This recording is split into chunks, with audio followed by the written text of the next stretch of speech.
Welcome to day 354 of the New Way. I'll read John 20:24 through 29. Now Thomas, also known as Didymus, one of the 12, was not with the disciples when Jesus came. So the other disciples told him, "We have seen the Lord."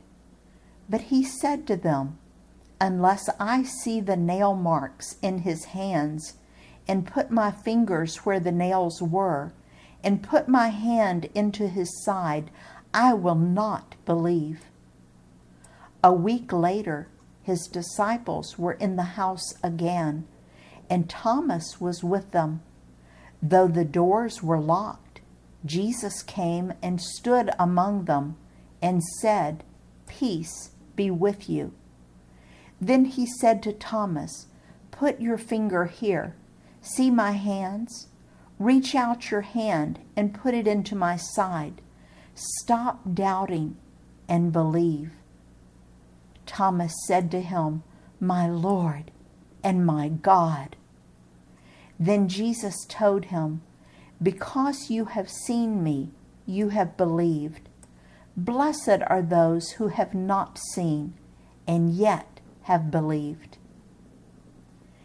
This next recorded appearance of Jesus happened about a week after that first Easter Sunday night when he appeared to the disciples in the upper room. While we often call this story Doubting Thomas, I want you to take a second look. As I've worked and counseled with followers of Jesus for many years now, encouraging them to grow and become all that God intends, I assure you, I would rather work with someone who has questions and doubts and is honest and open about them than to try to counsel with someone who keeps his questions and doubts buried deep inside and denies their existence. Look at what happened to Thomas. First, he stated his questions and doubts, and then he stated what he would need to set those aside. Did Jesus criticize him for those needs? No. Jesus seemed to welcome the opportunity to meet Thomas's needs. Why? Because when his needs were met, Thomas soared from doubt to absolute faith and trust in Jesus as his God. When we hide our questions, the result is that Satan enlarges them until they choke us. We try to hide the fact that we have questions about God's love, His forgiveness, His goodness, His righteousness, etc. But those areas keep coming up over and over, and they mess up our lives. If we don't deal with our questions and settle them, either by bringing them to Jesus or asking for His help, or taking them to a trusted pastor or counselor or fellow follower, we end up with the doubts and questions suffocating our faith and our growth.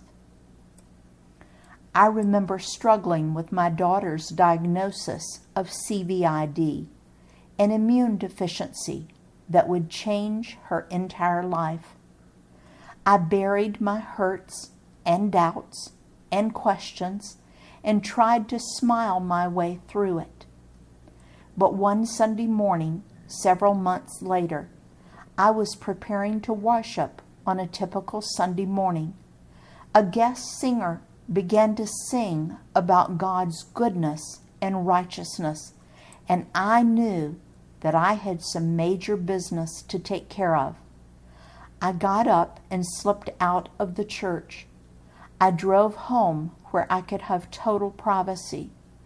Once there, I threw myself on the floor and screamed out at God. I don't think you are good. I don't think you are righteous. I think you are mean and harsh, and I don't understand why you are hurting my daughter. I sobbed and screamed and threw my temper tantrum and emptied out all my doubts and questions and fears. And you know what? God wasn't mad at me. I felt closer to Him than I had in months. I felt His presence, I felt His love, and I knew that He was good and that He was righteous and that He did care and that He loved her more than I did. I was able to get up and move on with the assurance of His presence and His love. Had I not gotten that settled, I think the journey would have been much, much harder.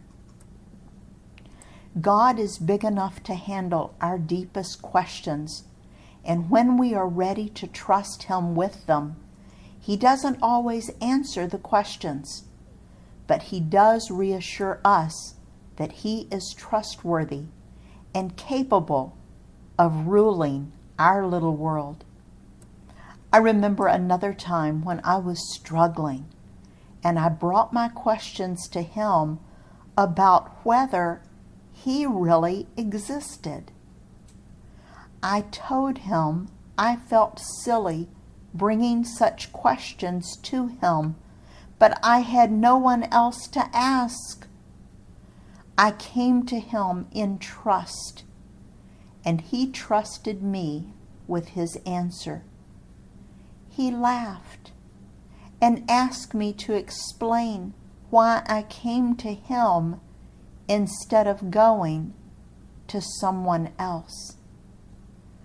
I fell on my knees and exclaimed, "My Lord and my God." James 1:5, the New American Standard Bible says, "But if any of you lack wisdom, let him ask of God, who gives to all men generously and without reproach, and it will be given to him." As you go through life, you will experience doubts and questions. That's okay. Do what Thomas did and bring them to Jesus. He understands and will help you sort it all out. He doesn't always answer our questions, but He always answers our need. Let me reread John 20:29. Then Jesus told him, "Because you have seen me, you have believed. Blessed are those who have not seen and yet have believed." That's me and you. Someday we'll see Jesus, our Messiah, face to face.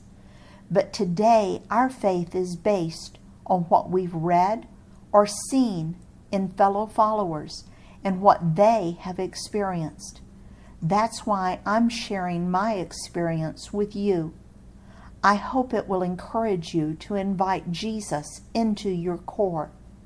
Or if you've already done that, I hope that I can encourage you to be obedient and grow. In His service, Dale.